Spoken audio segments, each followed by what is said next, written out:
Assalamualaikum warahmatullahi wabarakatuh. Perkenalkan, saya Nur Fauzia Rahmawati. Saya anggota dari kelompok 7 KKN online reguler di Universitas Muhammadiyah Gresik.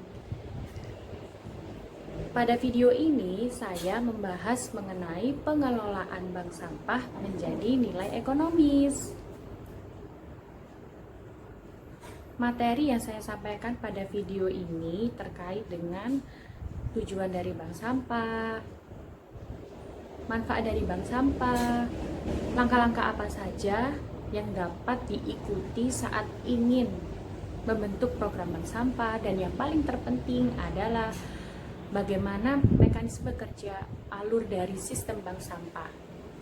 Tak ketinggalan loh, ada video cuplikan dari mekanisme kerja alur dari bank sampah yang mana nanti akan menjadi gambaran masyarakat ternyata prosesnya seperti ini loh bank sampah itu. Saya berharap pada video ini masyarakat akan lebih terinspirasi dan tergerak untuk lebih peduli dan lebih mencintai lingkungan sekitar, sehingga membentuk bumi kita menjadi semakin bersih, rapi, dan tertata. Mari kita simak videonya.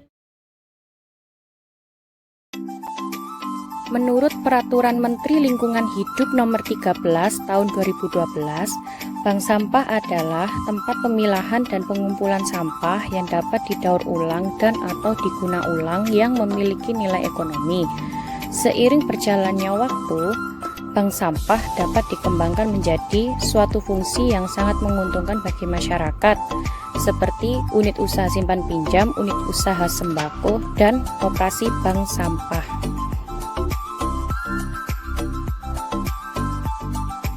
Tujuan didirikannya bank sampah antara lain: yang pertama, membantu pemerintah dalam menangani permasalahan sampah di Indonesia. Yang kedua, menyadarkan masyarakat akan lingkungan yang sehat, rapi, dan bersih. Dan yang ketiga, mengubah sampah menjadi sesuatu yang lebih berguna dalam masyarakat sehingga mempunyai nilai ekonomis. Berikut manfaat yang akan didapatkan masyarakat dengan adanya sistem pengelolaan bank sampah. Antara lain, yang pertama, lingkungan menjadi lebih bersih dan tertata. Yang kedua, menambah pemasukan baru untuk perekonomian, baik bagi masyarakat ataupun perangkat di lingkungan tersebut, seperti RT atau RW, desa atau kelurahan. Yang ketiga, menumbuhkan rasa kepedulian dan kesadaran tinggi pada masyarakat terhadap pengelolaan sampah di lingkungan sekitar. Yang keempat, dapat memberikan edukasi dan wawasan terhadap anak sejak dini untuk lebih menyikapi secara baik dalam pengelolaan sampah, sehingga dapat membentuk anak menjadi pribadi yang peduli terhadap lingkungan. Yang kelima, hasil penjualan sampah dapat dimanfaatkan untuk kepentingan bersama pada lingkungan setempat. Dan yang keenam, dapat menumbuhkan keakraban, sehingga semakin mempererat tali silaturahmi antar warga di lingkungan setempat.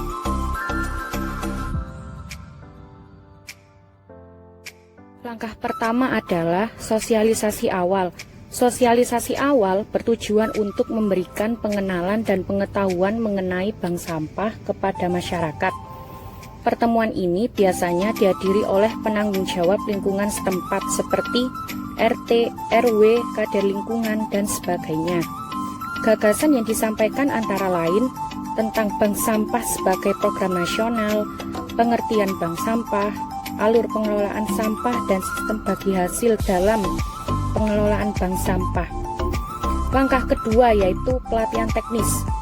Pada pelatihan teknis bertujuan untuk memberi penjelasan detail mengenai standarisasi bank sampah, mekanisme kerja bank sampah, dan keuntungan bank sampah. Selain itu, pada forum ini juga dimanfaatkan untuk musyawarah penentuan nama bank sampah, pengurus, lokasi kantor dan tempat penimbangan, pengepul, hingga jadwal penyetoran. Langkah ketiga yaitu pelaksanaan sistem bank sampah. Pada pelaksanaan sistem bank sampah yang harus dipersiapkan adalah keperluan administrasi dan adanya fasilitas peralatan penimbangan. Dan langkah terakhir adalah pemantauan dan evaluasi. Pertemuan untuk evaluasi dilakukan oleh pengurus dan nasabah setelah sistem bank sampah berjalan 1 bulan sejak pelatihan teknis hingga dilakukan penjualan.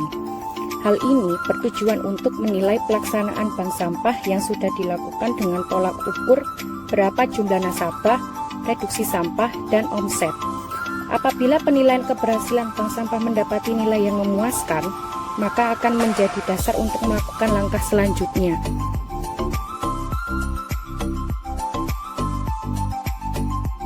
Berikut merupakan alur kerja dari sistem bank sampah. Yang pertama, pemilahan sampah rumah tangga. Pemilahan sampah tergantung pada kesepakatan saat pembentukan bank sampah. Misalnya, pemilahan berdasarkan kategori sampah organik atau anorganik. Yang kedua, penyetoran ke bank sampah. Jadwal penyetoran dilakukan sesuai dengan kesepakatan saat pembentukan awal bank sampah.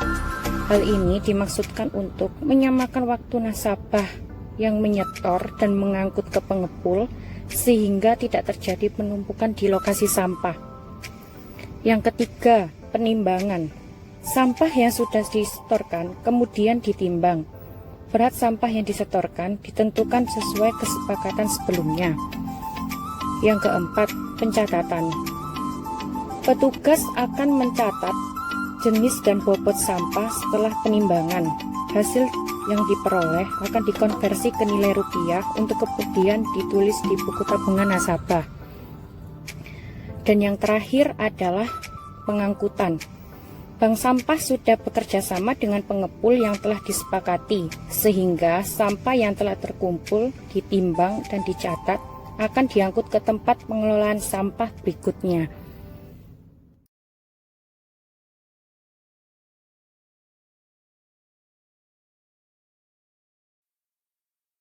Proses pertama yaitu pemilahan sampah rumah tangga.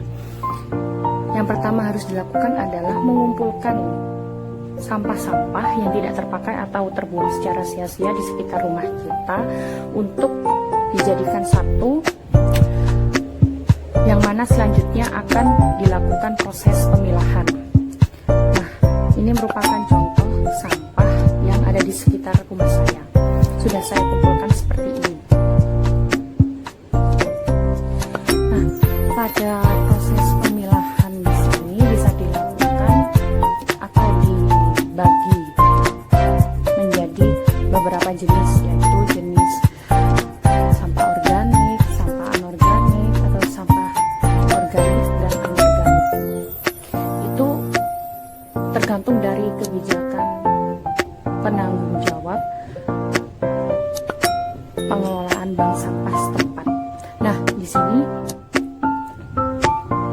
saya memilah sampah jenis anorganik yang mana sudah terbagi menjadi tiga bahan.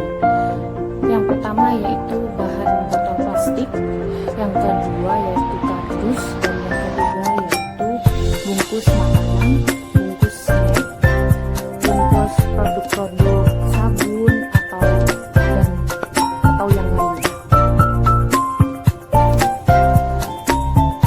Selanjutnya yaitu setelah melakukan pemilahan sampah, kita masukkan ke dalam kantong plastik yang sudah tersedia. Usahakan kita harus